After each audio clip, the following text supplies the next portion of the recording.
Il avait estimé sa visite au mémorial de Yad Vashem comme un moment particulièrement touchant. Il l'a été.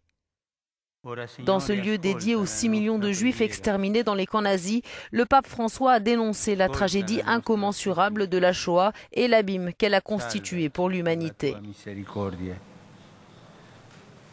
Devant les dirigeants israéliens, le souverain pontife s'est livré à une longue méditation sur l'homme avant de rallumer la flamme du mémorial et de saluer les survivants de l'Holocauste.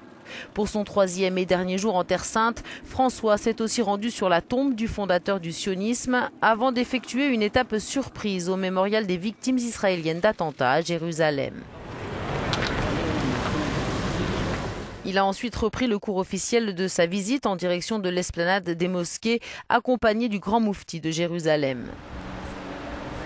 Dans ce lieu saint pour les 3 grandes religions monothéistes, il a exhorté les musulmans, chrétiens et juifs à travailler ensemble pour la justice et la paix.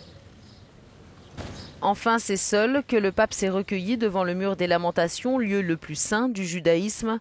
Il a ensuite glissé un message dans les interstices des pierres comme le font traditionnellement les juifs et comme l'avaient fait ses prédécesseurs Jean-Paul II en 2000 et Benoît XVI en 2009. Lors de son voyage en Terre Sainte, le pape François a prié devant 2 murs, le mur de séparation à Bethléem et celui des lamentations ici à Jérusalem. Dans 2 semaines, ce sera au tour de Shimon Peres et Mahmoud Abbas de faire le même geste et de prier ensemble à Rome. Desde Jerusalén, Luis Carballo para Euronews.